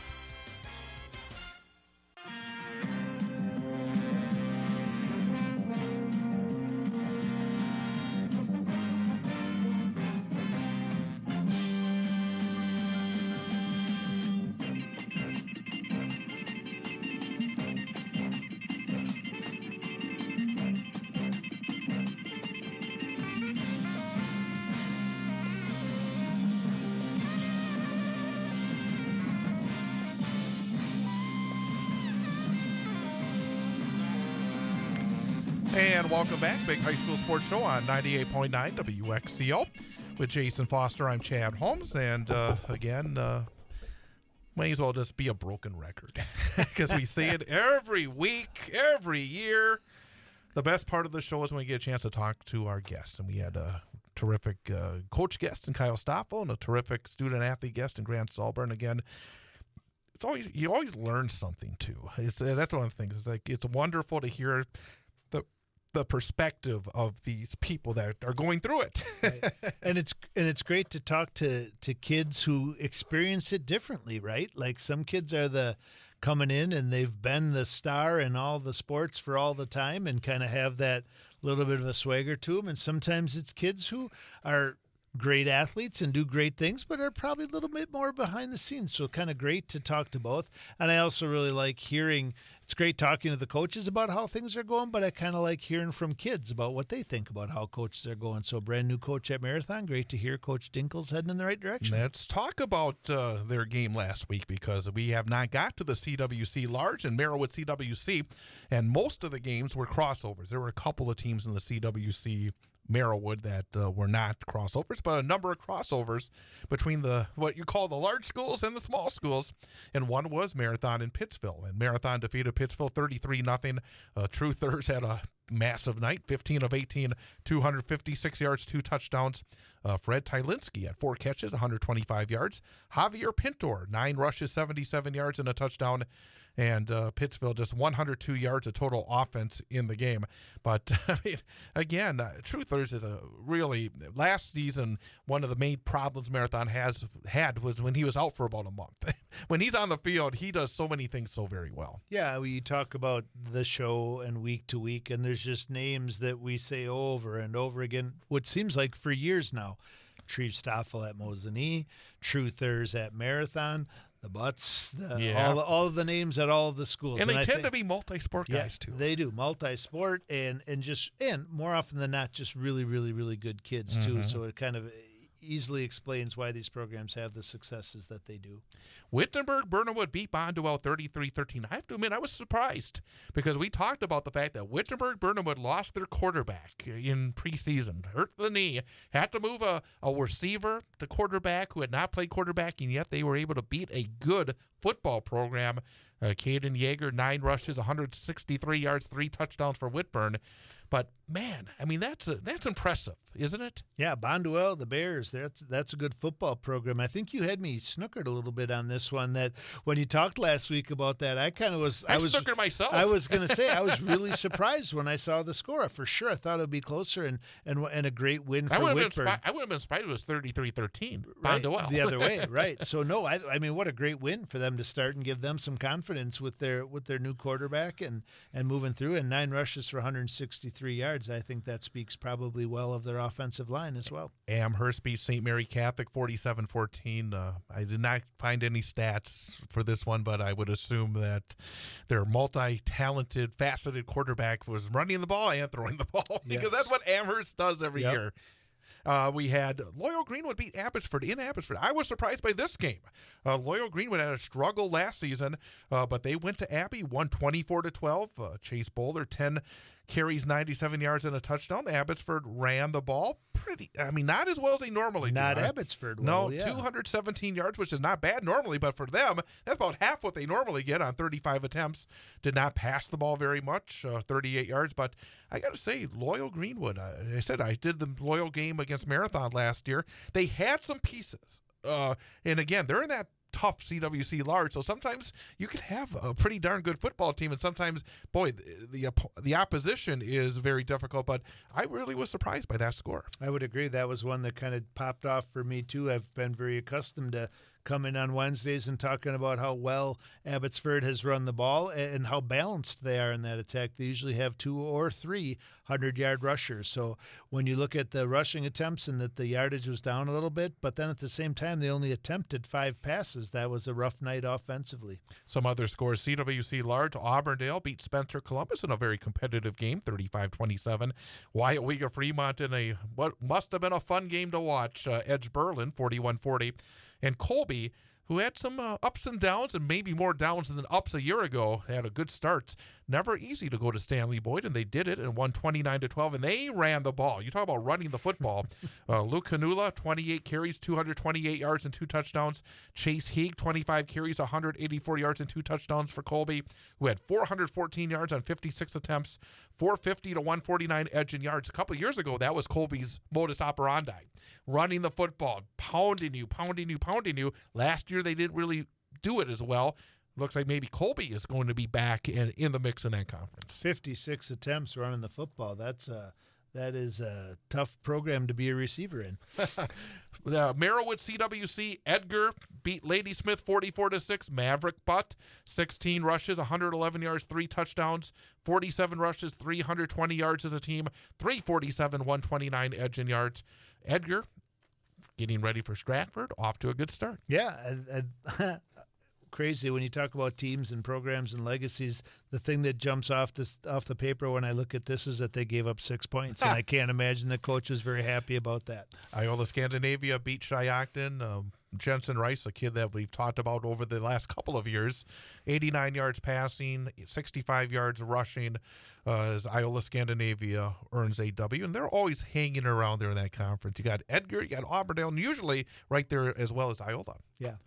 8-player. Newman Catholic made a long road trip last week on Thursday night. Defeated Florence 33-0. Quincy Fender, 12 of 17, 159 yards. Cooper Gould had 5 catches, 75 yards. Tristan Fisher, 15 rushes, 89 yards, and 3 touchdowns. And the number that was big, of course, Florence, 0 points, 0 first downs. Yeah. And I was talking to some of the coaches over there today. Let's get another shutout this week. Let's have 0 first downs allowed all season long. No, but, I mean, you don't see that very often. Oh, and gosh, Florence no. won the state championship 2 years ago.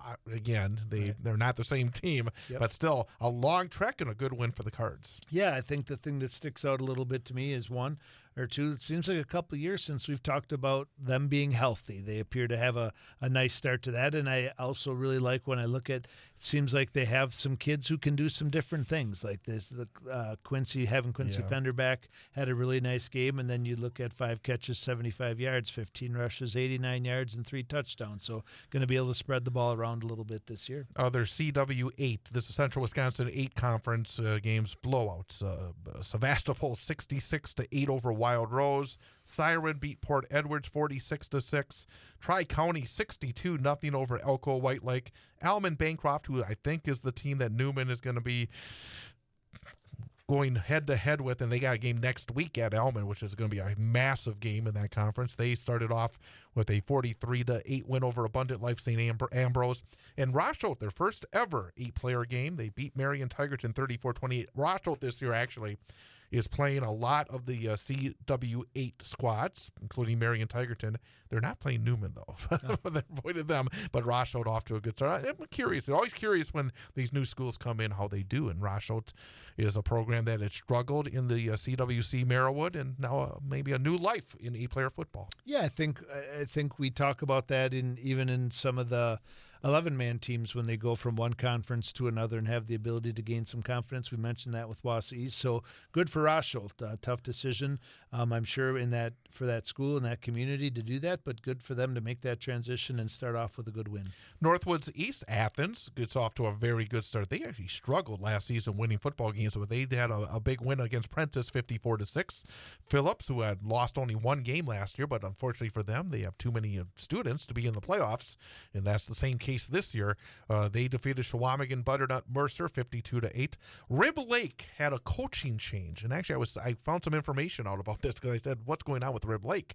They forfeited to Hurley last week, but they're going to start playing this week. They had a very late coaching change, and the old Athens coach, what was his name, is the new head coach at Rib Lake. Oh. So they brought him in, and he's going to be coaching, and Rib Lake will be on the field starting this week.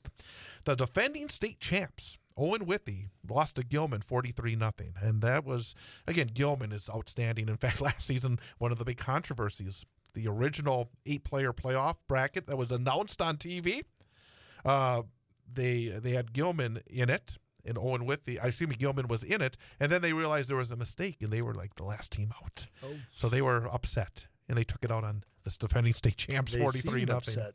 McDonald, who's a team that is going to be one of the teams to watch, an 8-player this year, is their final year an 8-player as well. They're going 11-player next year. That is not something I knew. They're growing. That school is growing, in fact. I think one of the reasons is they're going to be too big to be in the playoffs, I think, starting next year, because they're actually doing pretty well with the enrollment there, but they Good beat for them. Alma Center Lincoln 59-24, Thorpe over Prairie Farm 26-18, and Lake Holcomb beat Cornell 28-0. So that's the 8-player scores from week number 1. We're going to take a 1-minute break, and then we're going to look ahead to week number 2. Yep, week number 2. Football season goes quickly. Only 9 regular season games. You start going fast. So we're into week number 2, and we'll talk about that coming up next as we continue on the Big High School Sports Show on 98.9 WXCO. Are you passionate about local high school sports? So are we. WXCO 98.9 FM is proud to be the only station in Wausau bringing you live, play-by-play coverage of high school sports, game after game, season after season. But we can't do it alone. We are currently seeking local sponsors and community partners who believe in the power of sports to bring people together, inspire youth, and energize our hometown pride. Promote your business, support our local athletes, be heard by thousands of loyal local listeners. If your business is interested in supporting live sports broadcasts while gaining valuable exposure, now is the perfect time to become a WXCO sports sponsor. Message us on our Facebook page or call or text our sales rep, Aaliyah, at 608-573-1597. That's 608-573-1597. Let's keep Wausau High School sports on the air together.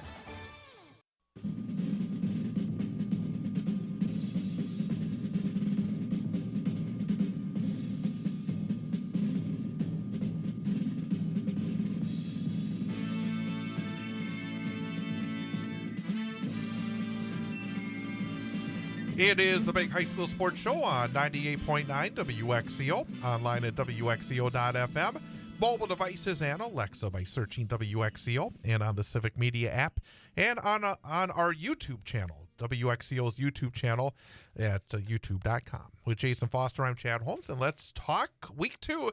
And like last week, plenty of action on Thursday again this week. That's going to change starting next week. But once again, all the teams in the Wisconsin Valley / Big Rivers East are playing Thursday night games. I will be heading to Hudson. Excuse me. Yeah, I put it down wrong on my. I think if you were looking at my sheet, because I put the schedule down, and somehow in my mind I had Superior. And it was like nightmares because you're classically conditioned to take an annual trip up to Superior. I was going to say Hudson, but I look at my sheet, it says Superior. No, it is at Hudson, and Hudson's a long trip, except if you're thinking you're going to Superior. But Wausau West at Superior, Wausau West at Hudson tomorrow night, 6:35 airtime, right here on 98.9 WXCO, online at WXCO.FM, mobile devices and Alexa by searching WXCO, and on the Civic Media app. I think this has the potential of being a very interesting football game. Yeah, I think it's really a great matchup for both teams. I think West had a pretty easy victory over Superior last week, who I think most would agree is not going to be a great football team this year. And Hudson kind of scuffled a little bit against an Eau Claire Memorial team that most people thought might be improved, but probably Hudson would still get the better of. So I think both of these teams are looking to kind of find their identity still. Is Hudson going to make a big jump and clean things up from week 1 to week 2? And at Wausau West, can they continue what they did against probably a lesser Superior team against a stronger Hudson team? I'm curious to see how the Warriors run the football. They ran it so very well last week against Superior, and Hudson shut down completely the Eau Claire Memorial run game. Memorial threw the ball pretty well. I think it must have been 75% completions. I did not have numbers on it, but watching it, it was very impressive.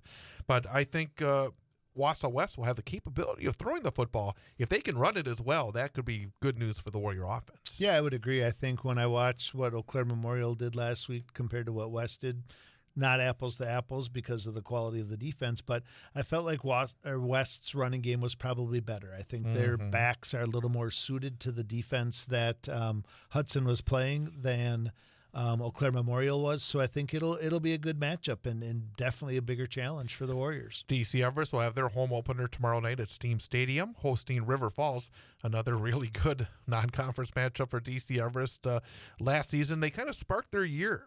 It was a game that was played in the afternoon because of potential bad weather. They went over there and they ran the ball for like 500 yards against a very good program that River Falls is. And you know that River Falls is going to be ready for whatever Everest throws at them, and that has the makings of another really good matchup. Yeah, I think, too, when you talk about Everest rushing the ball for 500 yards last year, I think just based on week 1 numbers, maybe Everest doesn't have the bell cow that they had last year. I'm sure they're going to be fine. There was a younger Bankston who got some carries last week, I saw. Yeah, you so never know when that's going to start. Exactly. But I think for sure DC Everest is looking to get back on the right track. I would imagine Spash winning week 1 and being 1-0 is probably also little bit of a fire underneath them. Not that they would have needed that, but I think this should be a good matchup. River Falls is a good football team, had a good week 1 win, and look to kind of probably come and get a little revenge against the Evergreens from last year. Spash is at Superior. One thing I'm going to say about the trip to Superior is they really fill that stadium. Last couple of years when Wes went up there, and I was watching the Hudson Eau Claire Memorial game, and the Hudson announcers were talking about last year when they went up there that it was packed for that game, and they didn't win a game last year.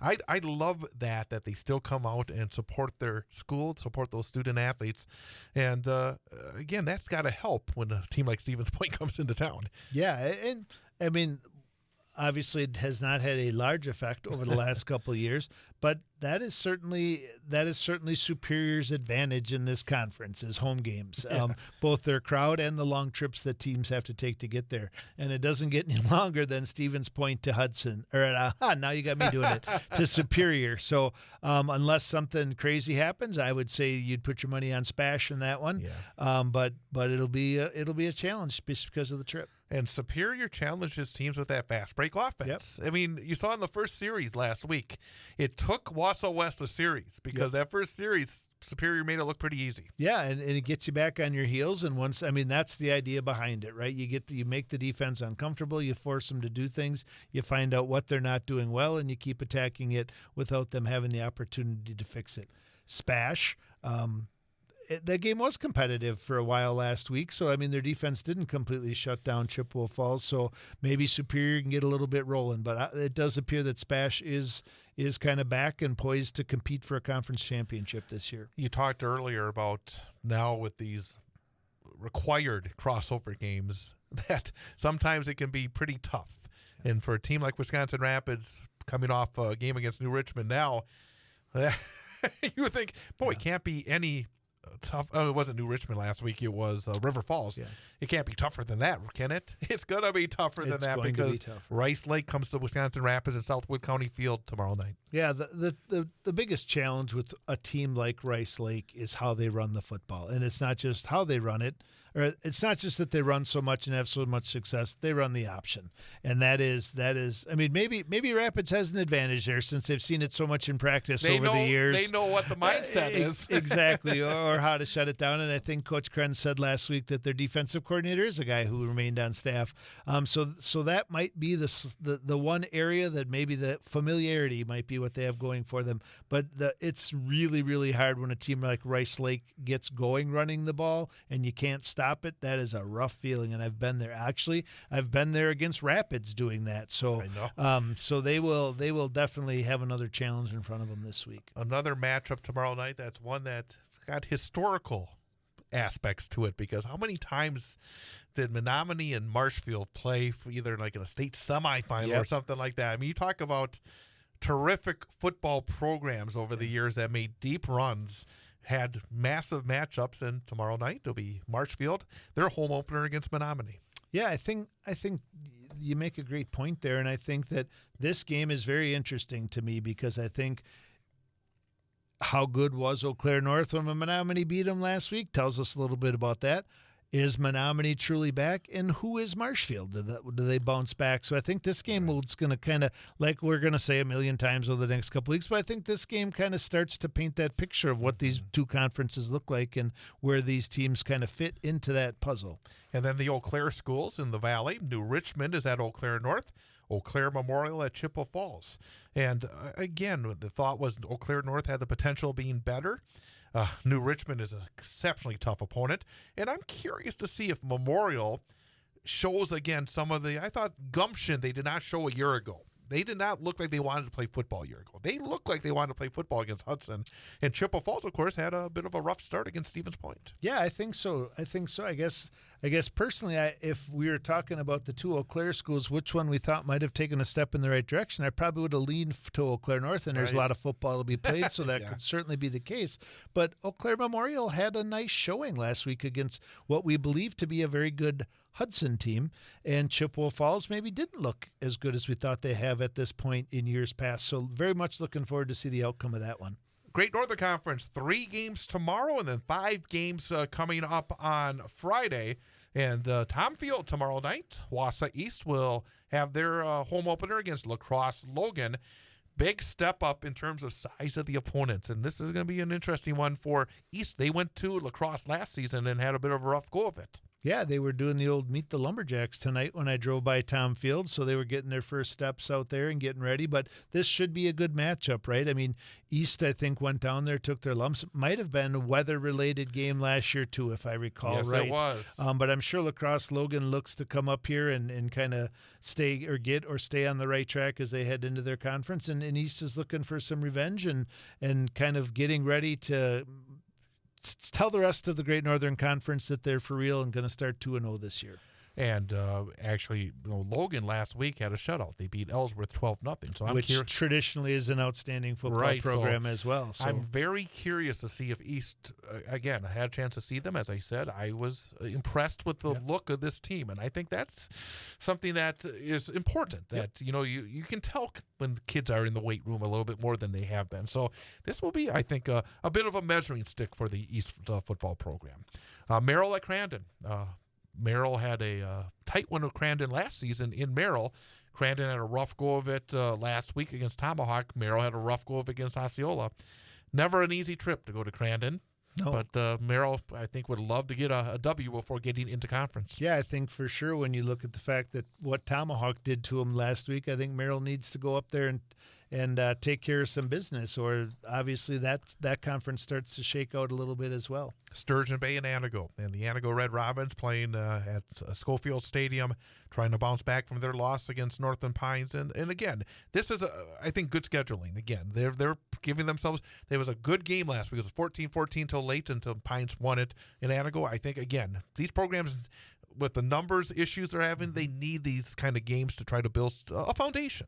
Yeah, if I'm not mistaken, didn't Wausau East play Sturgeon Bay a few years ago early in the season? So, and I think those were competitive games. So good opportunity for Coach Schofield to get in the win column this week. And then Friday night, Mosinee is at Menasha, and we talked a lot about Mosinee. And whenever you go to that part of the state, you know it's going to be a challenge. Well, and I have no idea how Menasha is this year, but I almost, when Coach Stoffel was talking about it, I think he might have underplayed a little bit how good of a program Menasha is. I mean, I've watched in the last 10 years, I've seen Menasha in more than one state championship football game at Camp Randall. So that is a heck of a program. So that I'm very interested to see how that one plays out. Menasha lost to Plymouth last week by a score of 38-12. Interesting. Wittenberg-Burnhamwood at Tomahawk. Both teams come in with a little spring in the step after very good Week 1 performances. Yeah, I mean, obviously, you would think over historically that Whitburn would come into this one as a big favorite, but a great opportunity for Tomahawk to take another step in the positive direction. Medford, another tough matchup. I mean, they trek to Onalaska. They're very familiar with Onalaska. They face each other every year early in the regular season, and so very often in the postseason as well. But I think what the Coach Stoffel said. And I talked to somebody from Medford in the spring when Wausau West played a baseball game and talked to their radio guy. And he said that this year that there were some holes, but they had some really good younger players coming as well. And sometimes those younger players, they're going to get an opportunity this year from Medford. How quickly they adjust is probably the key to whether or not they're dangerous as we get into the conference season. But it's tough when you throw these young players against really good programs. Yeah, and Onalaska certainly fits that bill. Definitely have been improving over time. I'm starting to wonder if Medford's looking to get in the Mississippi Valley down there with going Holman and Onalaska back to back. But I think you're spot on with that. I think Medford's young players are going to get the opportunities to do some really good things this year, probably against the Anagos and the Merrills and the Rhinelanders of the world. It would be tough for those kids to show up against a program like Onalaska. So real quick, as a coach, you know that when you see young, talented players, freshmen and sophomores, especially as you get into the larger divisions, you have to be very careful in those situations, don't you? Yep, it's very appealing, no matter what you see. But at the end of the day, there is, and this goes the same at the Division I college level, right? There is a really big difference between a 14 and a 15-year-old and a 17 and an 18-year-old, physically, mentally, quite honestly, even emotionally, and that's even more true at the college level. So you have to do it. I think you have a better opportunity to do it in some of these smaller divisions when you look at maybe what the size and physicality matchup might be. Not that there isn't tough, aggressive, strong football in those conferences, but when you get into some of those more mismatches. But at the Division I level, when you talk about the Big Rivers and the Fox Valley and the Wisconsin Valley, that's a tough situation to put a kid into. But you look at DC Everest last year, and you look at freshman offensive lineman, second team all conference. Ferrario. Yeah, you look at. There's an instance where he was ready to play football and benefit from being on a really good football team. So the other games, the northern games in the GNC, Ashland at Lakeland, Hayward at Rhinelander. Let's jump ahead because we'll run out of time before we know it. CWC Large, because I want to get to some of these games. Ooh. You got Edgar and Stratford. You talk about Stratford, they're not used to losing. They lost last week, and now they got Edgar coming up. I expect Stratford to come out and play really tough football. And this probably going to prove me way wrong because that's usually what happens. But we talk about this game every single year and say you throw out the records. It's only week 2, so there really aren't any records. But people are probably starting to think that Stratford's down a little bit this year, right? Doesn't take much, does it? Right. Edgar's still got a butt in there, so they're probably thinking they're looking for their three-peat, and you would come into this with Edgar as the heavy favorite. I would be really careful thinking about that. Yeah. It's at Stratford. This is one of those, the worst part about this game is that it's played in week 2 instead of week 7, 8, or 9, but going to be a great one, I'm sure. I wish they played this one on Saturday. Yeah. They'd probably pack them up, too. It would be fun to see a game like that.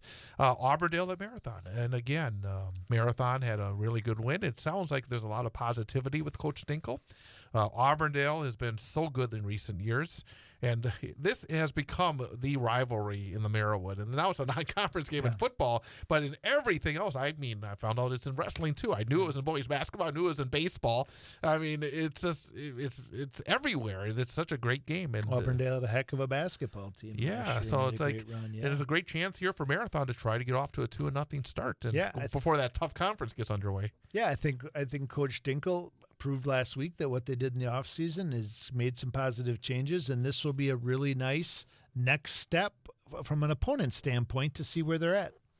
You have Colby and Abbotsford. That's always a fun one because it's the old across the street, because anytime we go there, you get off on the exit, you turn left, you're in Colby, you turn right, you're in Abbotsford. But for Abbotsford, I tell you, that looks like a tough matchup based on what Colby did last week and what Abbotsford had against Loyal Greenwood. Yeah, really good matchup. Abbotsford plays a really good style of football. I'm interested to see as we move forward if some of those names from last year who didn't graduate start to surface in that stat sheet.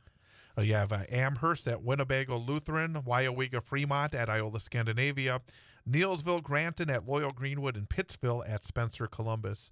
Anything you want to add about those games? Because those are kind of a little bit further outside our area. I would just say I was surprised at Spencer Columbus last week. I thought they put forth what was the game? What was the matchup? That was against Auburndale. Yeah, 35-27. That score was a little closer than I expected it from a Spencer Columbus. So I would say I'll be interested to see who they are this year. And real quickly, I would say the Wyowega Iola game has the ingredients of being entertaining. Yes, yeah. You got Assumption at Peppa Almond and Pacelli at Parkview Albany. Again, those are the only two Merowith CWC teams that don't play crossovers with the big schools. And Assumption and Pacelli both, again, the numbers issues are still there. So Yep, I don't know anything about Parkview or Pepin, but this might be good opportunities for Assumption and Pacelli to get wins if they And can. looking at the 8-player, and again, the team that we kind of keep an eye on, because I'll be at Newman Catholic Friday night, it'll be a little history being made. It'll be the first time under the lights, the renovated Balliet Field, brand new artificial turf. There's going to be a lot of alumni there. They're going to have some special activities there, and we'll have the game live on 98.9 WXCO starting at 6:35. I have to say, in total transparency here, that the most entertainment may be when the alumni come out there, because Wild Rose had a real rough go over. They lost 66-8. Newman won 33-0. The Cardinals are in a pretty good position to get that. Make the christening of the new renovated field a pretty good one. Yep, and I would add, I look at that field every single day. I've watched it develop over the course of the last 6-8 months, whatever it's been, and it looks absolutely outstanding. I'm very excited for Newman to be not only play at home on a beautiful facility, but be able to play under the lights. That's got to be very exciting for Coach Micklig and the Cardinals. And for folks listening in Athens, they will be home on Friday night taking on Thorpe. And that'll be, I think, an interesting game. Thorpe has had some really good 8-player teams in recent years. Athens got off to a really good start last week. The new head coach at Rib Lake has a tough one. Have to go face Coach Rosemeyer and Gilman on Friday night. He probably said, why couldn't that have been the week 1 game that we didn't even have to play? Probably didn't like the thought of that when he was at Athens. Probably doesn't like it anymore when he's at Rib Lake. And then, of course, there are other 8-player games, but really outside our area. I wanted to leave a few minutes here to kind of talk about week 2, because you've been through it so many times. There's that old adage. I wanted to ask you, is it true or not that you make the biggest gains between week 1 and week 2? Is that true, or is that sort of an old wives' tale? Well, I can't say if it's true or not. I think that would be the coach's hope, is that you would make, I don't know if it's the biggest gain, but that you would make a big gain, right? Like you said, no matter how good or bad, my experience over 20 years of coaching is that when you walk away, like, I'll use the Warriors as an example, with a really nice win and you feel really good about it and the stats look great or whatever, it's oftentimes when you go back and look at those films and say, well, that probably, oh yeah, there's that, and alignment and execution, you can get away with some maybe missteps or sloppiness or whatever. So you watch that film and you really do zoom in on those areas where you can make improvement. And oftentimes in those close games, tough losses, you get really frustrated after the game. And when you go watch that film, you think, you know what, it wasn't nearly as bad as I thought it was. And we were right there. And if we just change these little things, it's going to look a lot better. So win or lose, I think everybody kind of knows now that they've seen somebody wearing a different colored jersey what they need to do to get better. So the opportunity is probably the greatest to make a big jump from week 1 to week 2. And real fast, something you, I think, also mentioned at some point during this show, some of the teams that may have had weaker opponents will face stronger opponents this week, and maybe some of the teams that played stronger opponents will get a chance with weaker opponents. You have a better feel for some of these teams as well. Right. With all the crossovers in the CWC large and small and the Big Rivers and the Wisconsin Valley, these games really do start to paint the picture of how things are going to stack up. So really looking forward to seeing the outcomes. We'll see you next week. Sounds great. Looking forward to it. We'll be back next Wednesday for another edition of the Big High School Sports Show on WXCO.